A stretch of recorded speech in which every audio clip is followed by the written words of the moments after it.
The horse stumbled, and for a second, the world turned sideways. Dust and sky swapped places. He hung on by sheer grit, his knuckles white on the reins, his body screaming from 3 days of empty belly and no sleep. The cowboy knew, deep in his bones, that he was riding a ghost horse through a ghost land, and he was little more than a ghost himself. The sun didn't just shine out here, it pressed down, a hot, heavy hand on the back of his neck, trying to shove him face first into the dirt. The wind wasn't a breeze, it was a thief that clawed at his hat and stole the moisture from his lips. This land wanted him gone. It wanted his bones to join the cattle skulls and the sun-bleached rocks, and he was just about ready to give in. By the 4th morning, his campfire was a sad pile of gray ash. He scraped the last of the beans from the kettle, the metal screeching in the dead quiet. The bread he had was hard as a stone. He broke a piece off with his teeth, the crust scraping his gums, and told himself it was a feast. He told himself he'd make it another day. That's what a man does. He lies to himself until the lie becomes true, or until he's dead. It didn't much matter which came first. It was then, as he chewed on dust and hope, that he saw them. 2 figures, way out on the horizon. At first, he thought his mind had finally cracked. He thought the heat was making mirages, pulling ghosts out of the shimmering air. You see things in the desert when you're alone for too long. You see things that ain't there. But these ghosts didn't fade. They kept coming, staggering, wavering, like 2 broken branches caught in a slow current. As he got closer, the shapes sharpened. They weren't ghosts. They were women. One younger, clinging to the other like her life depended on it. Her eyes, which should have been full of fire, were dull with thirst and exhaustion. The other, not much older, walked with a spine of pure steel, though he could see that every single step was a battle. She was determined not to fall, even if it killed her. The cowboy slid off his horse, his own legs unsteady, and walked toward them. He didn't say a word. He just pulled out his canteen, the slosh of the water sounding like a miracle in the silence. They stared at him, mistrust warring with desperation in their sunken eyes. He offered the canteen. Pride or fear made them hesitate for a heartbeat. But survival is a powerful thing. The elder one took it, her hand trembling, and lifted it to her sister's lips. The first drop of water that touched those cracked lips broke the spell. A sob tore out of the younger one's throat, a raw, painful sound. He let them drink, then gave them the last of his rock-hard bread. They chewed it slowly, carefully, like it was the most sacred thing they'd ever tasted. Around them, the desert stretched on forever, empty and brutal. But for the first time in days, the cowboy didn't feel so alone. There was something in the way they looked at him, a flicker of a bond forged in shared desperation. He led them back to his camp, his weary horse trailing behind. He set the kettle to boil again, this time with the last of his water. They sat by the fire, not speaking, just letting the warmth chase away the chill of the coming night. He didn't know who they were or where they came from. He only knew that out here, in the middle of nowhere, he had found something to live for, if only for one more day. And he had a dark feeling that this act of kindness was going to cost him more than just his last meal. The fire crackled, spitting embers into the growing dark. It was the only voice between them for a long time. Then, the younger sister started talking. Her words came out in a rush, a torrent, like a river that had been dammed up for too long. She talked about getting lost, about chasing after plants and berries that weren't there. She laughed, a sharp, brittle sound that was more fear than humor. She said she'd been looking for freedom, a life beyond the watchful eyes of her people. It was a good story, a little too good. The way she said it felt rehearsed, like she'd told it to herself 100 times in the dark. The cowboy listened, nodding, but his eyes were on the elder sister. She said nothing. She just stared into the flames, her face a mask of calm. But it wasn't a peaceful calm. It was the calm of a rock in a storm, holding steady while the world raged around it. He felt her presence more than he heard her sister's words. It was a solid, grounding thing in the shifting sands of the younger one's story. He didn't ask for their names. Names have weight out here. Names get you found when you're trying to stay lost. He just listened, offering them more water when the younger one's voice grew hoarse. He'd learned a long time ago that a dipper of water was worth more than a dozen questions. The firelight painted their faces, one all sharp angles and restless energy, the other all smooth lines and deep, patient stillness. They were a study in contrasts, a fire and a stone. He found himself thinking that they weren't just strangers he'd stumbled upon. They were a reason to build the fire a little higher, to keep watch a little longer. But there was a detail that snagged in his mind, a loose thread in the younger sister's story. She'd mentioned chasing a type of berry, a blood-red one that grew on a thorny bush. The thing is, he knew this land. He knew every rock, every cactus, every dried-up creek bed. And he knew for a fact that those berries didn't grow for another 100 miles south, not a single bush. He didn't let on that he knew. He just filed it away. A lie is a key. If you find one, it usually means there's a locked door somewhere nearby. He kept his face neutral, just a tired drifter sharing his fire. But inside, a switch had been flipped. These women weren't lost. They were running. And the younger one's story wasn't a confession. It was a distraction. It was meant to keep him looking at her so he wouldn't see what was really happening in the elder sister's eyes. He looked over at her again, still staring into the fire. Her hands were folded in her lap, perfectly still. But he saw it, a tiny muscle in her jaw, twitching. A rhythm. 1, 2, 3, pause. 1, 2, 3, pause. It wasn't a nervous tick. It was a signal. It was a count. She was measuring something. Time, distance. He didn't know. All he knew was that the story of two lost girls was a lie, and he was now part of it. The desert had a way of tangling you up in other people's troubles. And as the coyotes began their nightly song, he had a feeling this tangle was wrapped tight around his neck. The days that followed were a quiet, tense dance. He would rise before the sun, leaving them wrapped in their blankets, and scout the path ahead. He wasn't just looking for water anymore. He was looking for tracks, for riders, for anything that looked out of place. He told them he was hunting, and they didn't question it. When he'd return, he'd find the younger sister chattering away, teasing her older sister about her neatness, her silence, her seriousness. It was a constant performance, a wall of noise meant to keep him at a distance. Sometimes they would smile at him, small, fleeting things that never quite reached their eyes. It didn't matter. What mattered was that their steps grew stronger. The hollows in their cheeks began to fill out. The fear in their eyes was still there, but it was banked now, like embers waiting for a wind to spring back to life. He led them through the forgotten paths of the land, trails only the deer and the desperate knew.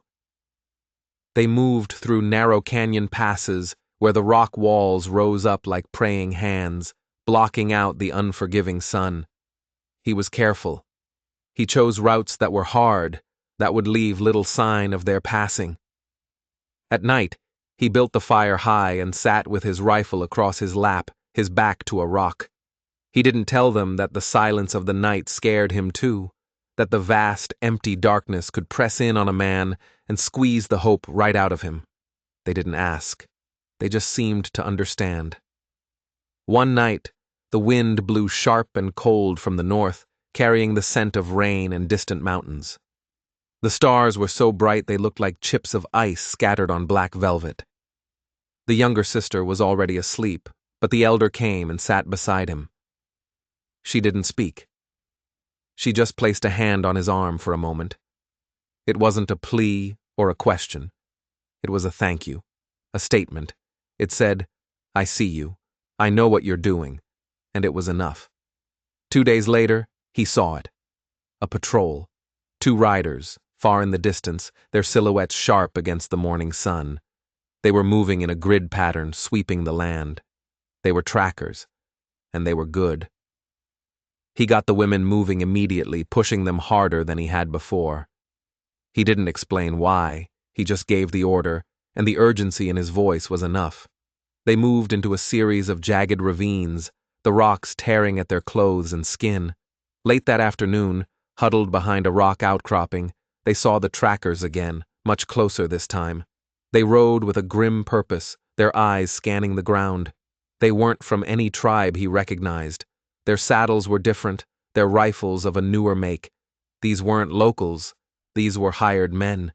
Someone with a lot of resources wanted these women back. Badly.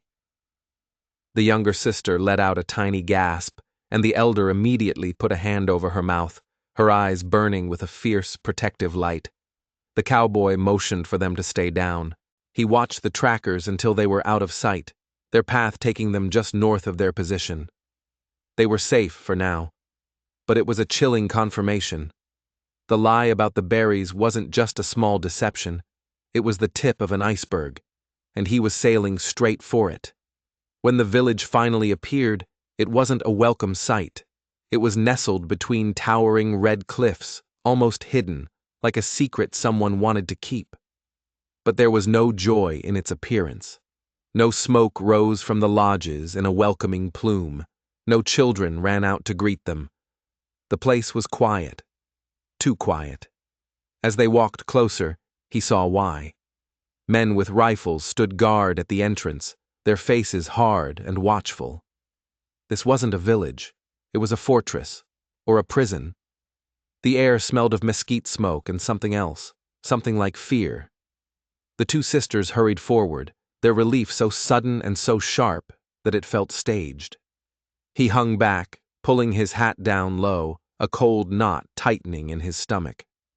This was the place they were running to. It didn't make sense. Nothing made sense anymore. From the largest lodge, a man emerged. He was tall and broad, his face a road map of old battles and harsh seasons. He moved with an authority that sucked the air out of the space around him, making even the armed guards stand a little straighter. His eyes, dark and sharp as obsidian chips, swept over the two sisters. For a split second, the cowboy saw something that looked like gratitude. But it vanished as quickly as it came, replaced by a look of cold, hard assessment. The man's gaze fell on him, and the cowboy felt like he was being weighed and measured, and found wanting. The man spoke, his voice low and heavy, each word landing like a stone. He said that the cowboy had saved his daughters. He said that such an act created a debt, a bond that could not be ignored. In their tradition, he explained, a man who shelters and protects their women in the wilderness cannot simply walk away. The debt must be paid. The bond must be sealed. The air grew thick, heavy. The cowboy's hand drifted toward the pistol at his hip. He had a feeling he knew where this was going, and he didn't like it. The tall man smiled, a grim, humorless thing. "You have saved 2 daughters of my house," he boomed, his voice echoing off the canyon walls. "The spirits demand balance. You will choose one of them to be your wife." The words hit the cowboy like a physical blow. A marriage? It was insane. The younger sister's eyes went wide, her fiery act collapsing into genuine terror. The elder sister stood perfectly still, her face pale, her composure a thin sheet of ice over a raging sea. This wasn't a reward. This was a sentence. He had walked out of the empty desert and straight into a cage. The man's voice left no room for argument.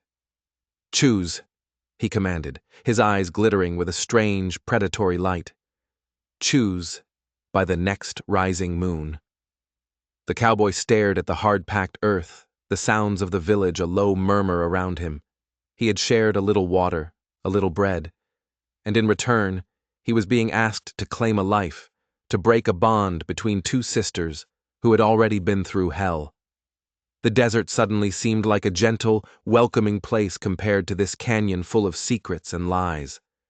And as he stood there, trapped, He realized the most terrifying part. The lie wasn't just that they were lost. The lie was that this man was their father. Night fell on the village like a shroud. The fire in the center of the plaza was lit, its flames leaping high, casting long dancing shadows that looked like grasping fingers on the cliff walls. The people of the village gathered, their faces grim and watchful. There was no celebration in the air, only a tense, waiting silence. The cowboy stood apart from them, his hat pulled low, his heart pounding a frantic rhythm against his ribs. This wasn't an honor. He knew that now. It was a test, a trap, and a single wrong move would be his last. He looked at the man who called himself their father, the chief. The man sat on a raised platform, his eyes fixed on the cowboy, a cruel amusement playing on his lips. He wasn't looking for a son-in-law. He was looking for something else. The younger sister came to him first. She moved through the shadows with that same restless energy, but now it felt brittle, desperate. "You should choose me," she whispered, her voice urgent. She stood too close, her fingers brushing against his sleeve. "I'm not afraid. I want to see the world beyond these canyon walls. With you, I could be free." She tried to laugh, but it came out as a choked sob. Her eyes pleaded with him, but he saw what was beneath the desperation. He saw the act. She was playing a part, the part of the reckless, romantic girl. But why? Was she trying to save her sister or herself? He saw the escape she craved, but he also saw the deep, terrifying knowledge that there was no escape. She was a bird, beating its wings against the bars of a cage, hoping he might be the one to open the door. He felt a wave of pity for her, so strong it almost buckled his knees. She was so young, and she had already learned that the only way to survive was to pretend to be something she wasn't. She slipped away, and a moment later, the elder sister appeared at his side. She didn't rush. She moved with a quiet grace that seemed to calm the very air around her. She didn't stand. She lowered herself to the ground, motioning for him to join her. For a long time, they just sat there, watching the fire, the silence a comfortable blanket between them. When she finally spoke, her voice was low, almost a murmur, meant only for him. She didn't plead her case. She didn't ask him to choose her. She spoke of the trail. "Do you remember the pass?" she asked softly, "where the rocks looked like praying hands?" He nodded. "And the dry riverbed, where the white stones were laid out like a serpent's spine?" He remembered that too. He had thought it was a natural formation. He was wrong. "My people have old ways," she continued, her eyes never leaving the fire. "We speak in signs, in stories. A wise man knows how to read the land." She paused, and then she looked at him, her gaze direct and piercing. "She said she would honor whatever fate demanded. She said she would accept the will of the spirits. But her eyes said something else entirely. Her eyes said, 'You are the only chance we have. Don't fail us.'" And then he understood. The serpent of white stones. It wasn't just a landmark. It was a map. It pointed the way out, a hidden trail through the back of the canyon. The praying hands, the sharp turn in the ravine, the lone juniper tree. They were all markers. She hadn't been sitting silently by the fire all those nights. She had been teaching him. She had been giving him the key, hoping he was smart enough to see the lock. The younger sister's desperate plea was a diversion, a brilliant piece of theater designed to make the chief think they were divided, broken, helpless. They weren't helpless at all. They were warriors, and they had just chosen him to be their weapon. A cold dread mixed with a strange, fierce excitement washed over him. He was in deeper than he could have ever imagined. The moon was climbing higher, its silver light spilling over the canyon rim. The chief's voice boomed across the plaza. "The time has come. Stranger, make your choice." Every eye turned to him. The firelight flickered across their faces, a sea of silent judges. He felt the weight of two lives, two futures, resting on his next words. But he wasn't just choosing a wife anymore. He was choosing a side in a war he didn't even know existed. He stood up, slowly, and walked toward the fire, toward the chief, the secret map burning in his mind. He walked into the center of the circle, the firelight warming one side of his face, the cold night chilling the other. The entire village was silent, waiting. He could feel the sisters' eyes on him, one pair wide with feigned hope, the other narrow with calculated resolve. The chief leaned forward, a predator sensing a kill. "Speak!" he commanded. The cowboy took a deep breath. He thought about the trail, about the trust he'd been given without a single word. He thought about the serpent of white stones and the path to freedom it promised. He couldn't just choose one. To choose one would be to accept the chief's terms, to walk into the trap. To choose one would be to leave the other behind, a prisoner forever.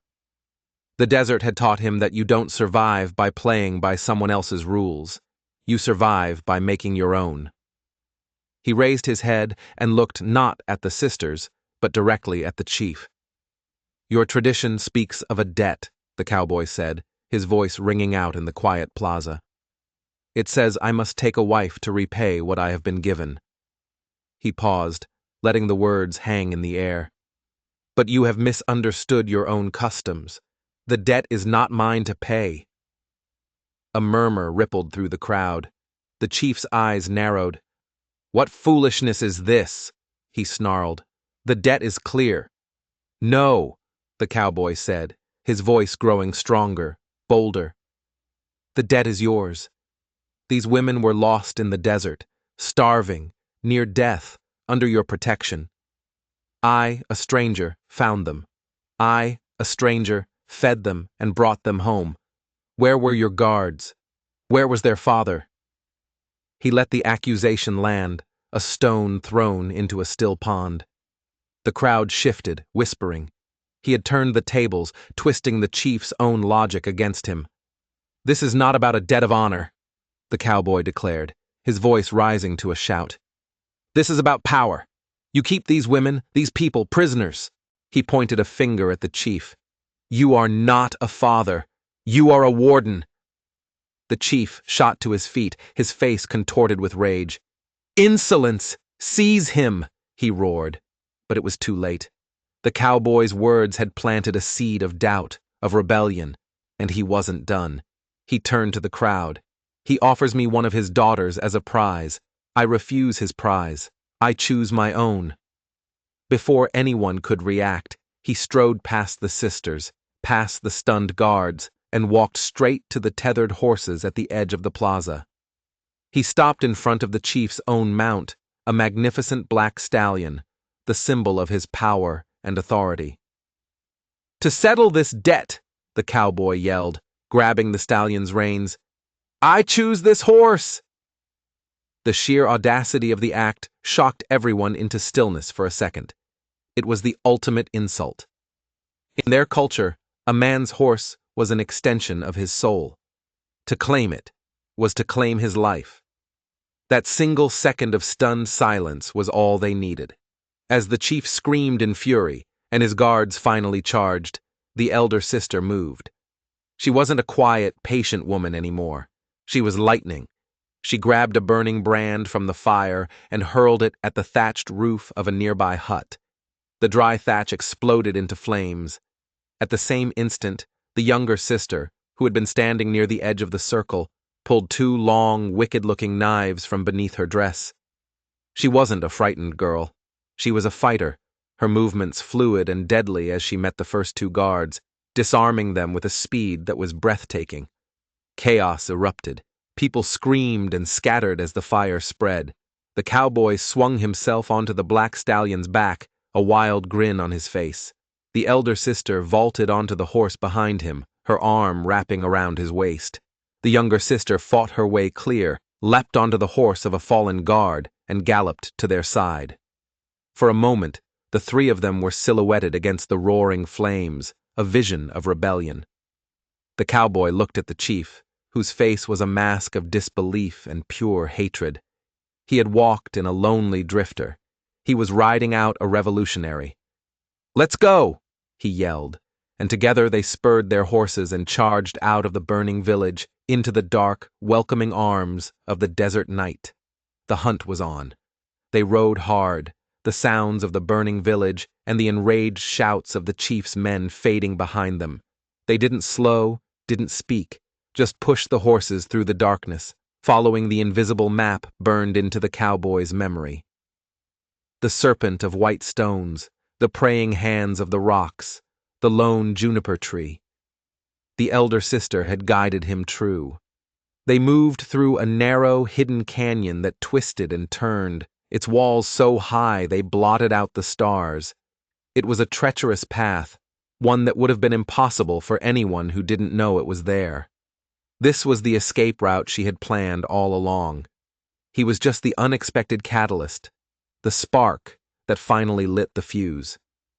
After what felt like hours, she gave his side a gentle squeeze, a signal to halt.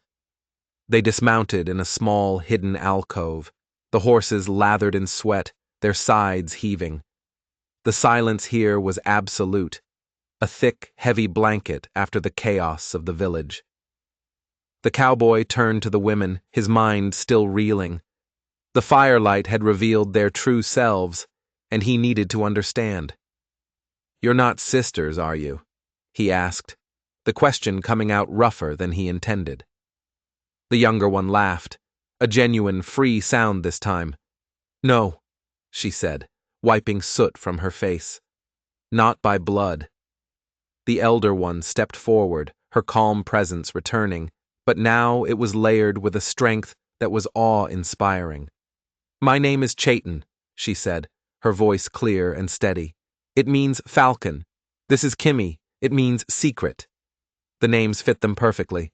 The secret warrior and the watchful falcon. "That man," Chayton continued, her voice hardening, "his name is Meadows. He is not our father. He is the man who destroyed our village, murdered our families." The story came pouring out then, a tale of brutality and loss. They were the last two survivors of a proud, peaceful tribe from the northern mountains. Meadows, a ruthless leader who built his power by absorbing weaker tribes, had swept down on them, killing the men and enslaving the women and children. He had kept Chayton and Kimmy close, trying to force them to accept his rule, to legitimize his conquest by marrying them into his clan. "He wanted our knowledge," Chayton explained, her eyes dark with memory. "Our people knew the secret ways of the desert, the hidden water sources, the paths that are not on any map. He wanted to own that knowledge. He wanted to own us." Kimmy paced back and forth, her energy still crackling. "We played our parts. I was the foolish, reckless girl. Chayton was the quiet, broken one. We let him think he had tamed us. We have been waiting, planning for 2 years, looking for a chance, any chance to escape and find what's left of our scattered people. And I just stumbled into the middle of it," the cowboy said, shaking his head in disbelief. "You were not an accident," Chayton said, her gaze intense. "The spirits of the desert brought you to us. We saw you from a ridge, days before you saw us. We watched you. We saw that you were a man alone, that you were honorable. You shared your last piece of bread with strangers. We knew you could be trusted." The revelation hit him like a physical blow. They hadn't been staggering blindly through the desert. They had chosen him. Their rescue was a calculated risk, the first move in their endgame. He thought he was the savior, but he was just a piece on their board, a piece they had moved with masterful skill. A shiver went down his spine. These weren't just survivors, they were strategists. They were leaders. "So, the marriage?" he asked. "A final test," Kimmy said, a grim smile on her face. "Matos was testing you. If you had chosen one of us, he would have seen you as greedy, easily controlled. He would have used you, then killed you, and he would have separated us forever, breaking our bond, our last hope." But by refusing, Chayton added, by defying him in a way he could never anticipate, you proved you were an ally. You gave us the chaos we needed.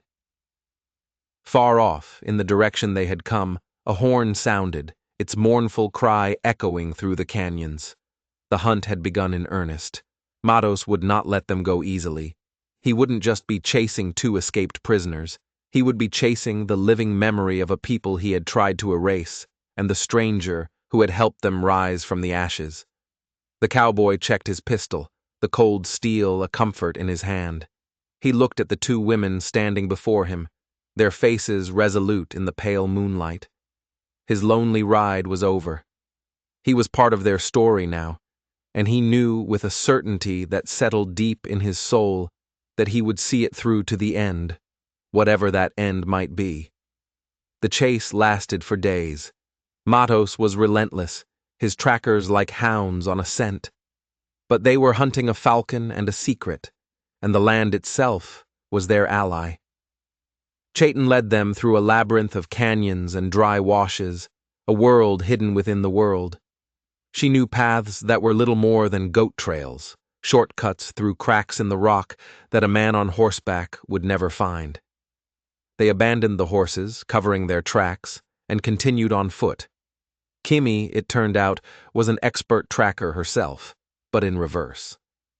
She was a master of laying false trails, of using the wind and the hard, rocky ground to erase their passage, to lead Matos's men on fruitless chases that ended in dead-end box canyons.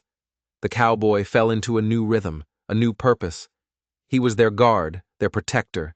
While Chayton navigated and Kimmy deceived, he watched their back trail, his rifle always ready. He taught them how to handle his pistol, how to reload it quickly, how to make every shot count. They were fast learners. They had the eyes of hunters. The desert, which had nearly killed him, now became their sanctuary. Chayton showed him how to find water where there seemed to be none, hidden in the hollow of a barrel cactus or deep beneath the roots of a pale, gnarled tree. Kimmy taught him which insects were safe to eat, which roots would give them energy. He had thought he knew this land, but he had only known its surface, its brutal, sun-baked skin. They knew its heart, its secrets, its soul. They were no longer the desperate, staggering women he had found. They were transformed, in their element. Chayton moved with a fluid, confident grace, her eyes constantly scanning the horizon, reading the clouds, the flight of a hawk, the distant shimmer of heat. Kimmy was a coiled spring of energy, her senses on high alert, her knives always within reach. She was fierce and protective, her earlier performance as a flighty girl completely gone, replaced by the grim focus of a warrior. One evening, as they huddled in a shallow cave, the wind howling outside, Kimmy was cleaning her knives on a piece of leather. "You never told us your name," she said, not looking up. He hesitated. A name was a piece of yourself you gave away. But he owed them that much. "Jed," he said. Just Jed. No last name. He'd left that behind a long time ago, with a life he no longer claimed. Chayton nodded slowly. "Jed," she repeated, tasting the name. "It is a good name, a strong name."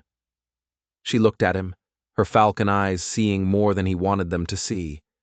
"Why are you here, Jed? In this empty land? What were you running from?" He didn't answer right away. He stared out at the vast, dark expanse of the desert. "I wasn't running from anything," he said, his voice quiet. "I was just running. Didn't have a destination, just a direction. Away." Kimmy stopped sharpening her blade. "Everyone is from somewhere," she said softly. "I was a soldier," Jed found himself saying, the words tasting like rust in his mouth. "Fought in a war back east, saw things, did things. When it was over, I didn't fit anymore. The world was too loud, too crowded, so I came out here, looking for quiet." Chayton reached out and placed a hand on his arm, the same way she had that night by the fire. But this time, it wasn't just gratitude. It was understanding. Sometimes the quiet is the loudest place of all, she said, but you are not alone in it anymore. From far below their perch, they heard the faint sound of shouting. Matos's men were in the canyon below them, their torches tiny, angry fireflies in the immense dark. They were close, too close. Kimmy was on her feet in an instant, knives in her hands. Jed raised his rifle, peering into the darkness, but Chayton put a calming hand on his shoulder. "Wait," she whispered. "They have not found the path up. They are trapped in the canyon floor. They will have to wait for morning." She looked back at Jed, a flicker of something new in her eyes, something that wasn't about survival or strategy. "Tonight," she said, "we rest. Tomorrow, we lead them to their end." He looked at her, then at Kimmy, and saw the same steely resolve in both their faces. They weren't running anymore. They were turning to fight. They were leading Matos into a trap, and he was going to be the bait. The plan was simple, deceptively so. Chayton knew of a place called the Echoing Maw, a narrow, high-walled canyon that ended in a sheer, unclimbable cliff face. But halfway down its length, a hidden fissure, barely wide enough for a person to squeeze through, led up and out onto the mesa above. The plan was for Jed to show himself at the entrance to the maw. He would fire a shot, draw their attention, and then retreat into the canyon. Matos and his men, believing him trapped, would pour in after him. Chayton and Kimmy would be waiting on the rim above, ready to seal the trap. It was risky. It meant Jed would have to face them alone for a time, in an enclosed space. But it was their only chance to end it for good. As the first light of dawn painted the eastern sky in shades of gray and rose, they took their positions. Jed gave Kimmy the pistol. "Don't waste a shot," he said. She just nodded, her jaw set. He looked at Chayton. Words felt useless. He just held her gaze for a long moment, a silent promise passing between them. Then he turned and began the long climb down to the canyon floor. He found a good spot, a jumble of boulders near the canyon entrance that offered some cover. He waited. The sun climbed higher, and the air began to heat up. Then he heard them, the sound of horses, the jingle of gear, the low murmur of voices.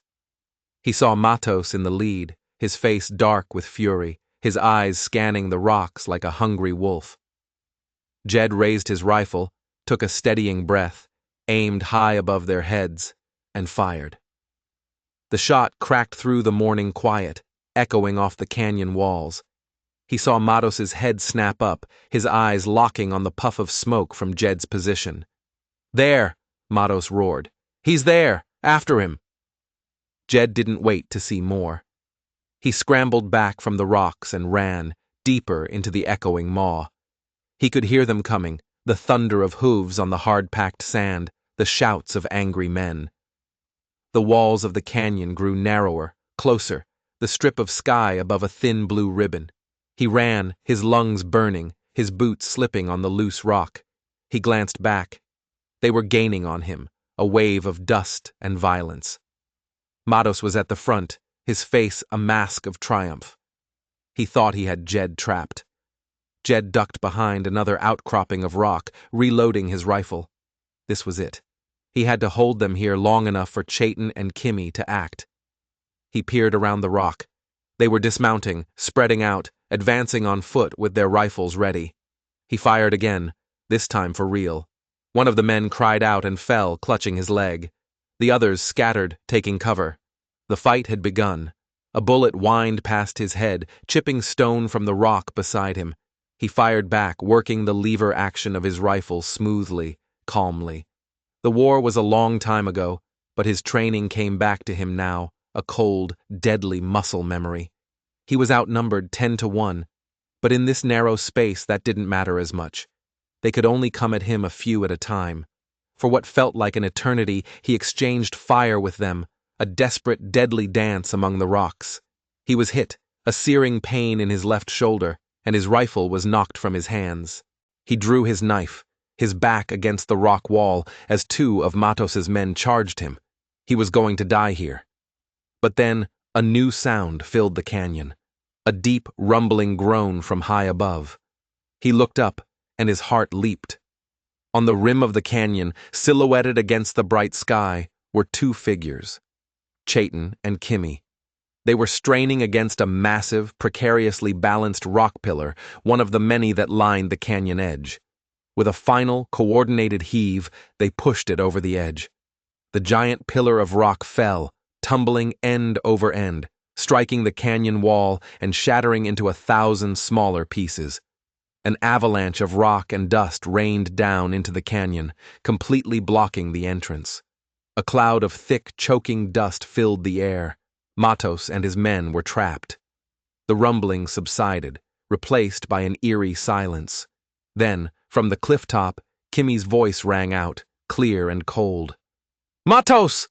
There he was, picking himself up from the dust, his face a mixture of shock and rage. He looked up, and his eyes widened as he saw them.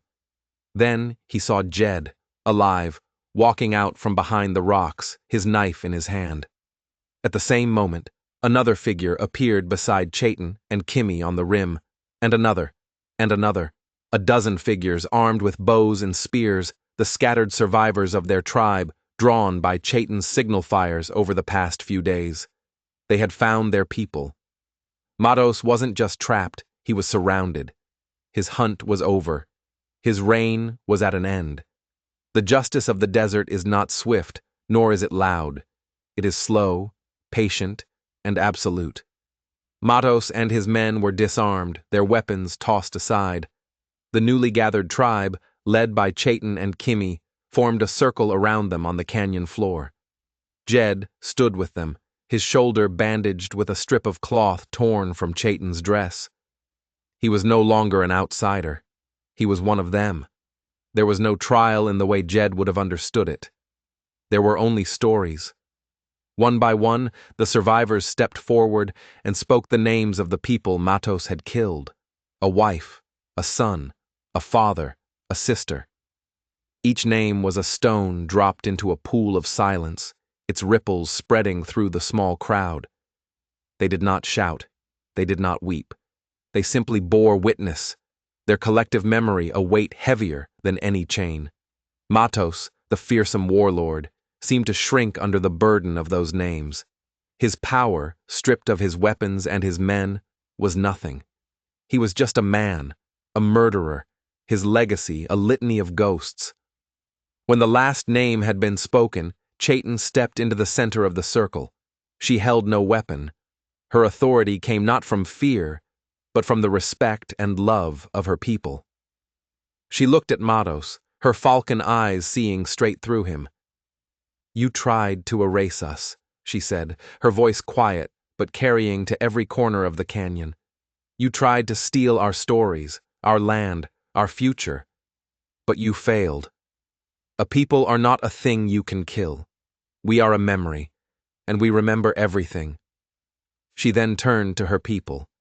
"What is our justice?" she asked. Jed expected a call for blood, for vengeance, but Kimmy stepped forward and gave the judgment.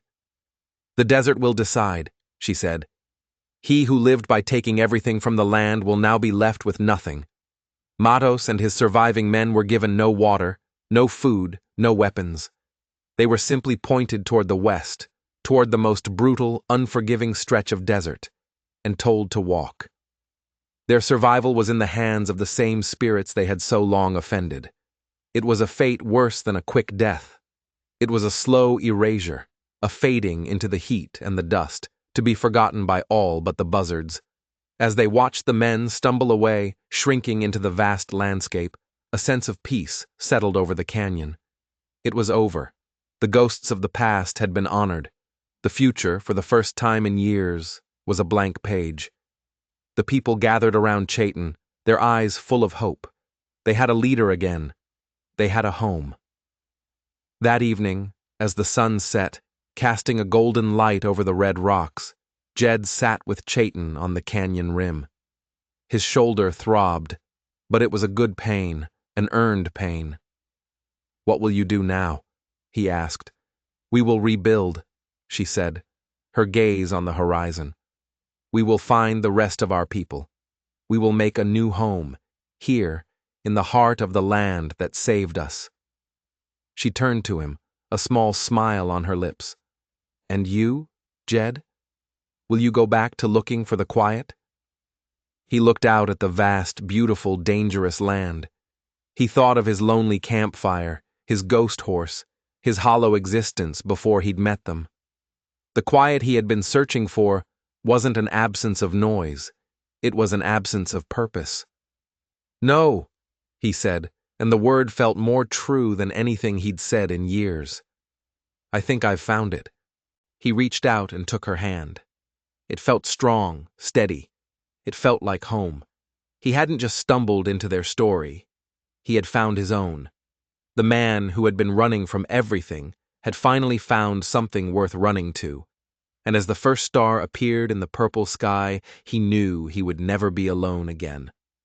What started with a mouthful of water and a piece of hard bread ended with the birth of a new nation, forged in fire and loyalty.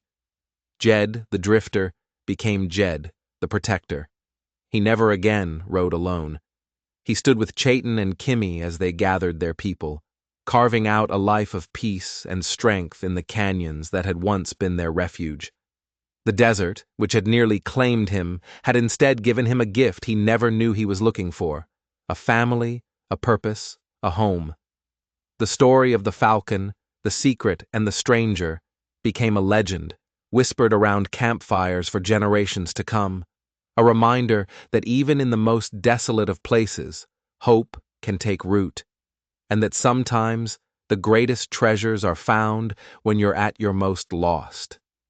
If you believe that even a lone cowboy can find his tribe, and that justice will always find a way, hit that subscribe button and ring the bell. There are a million stories buried in the desert, and we're here to dig them all up. Thanks for listening.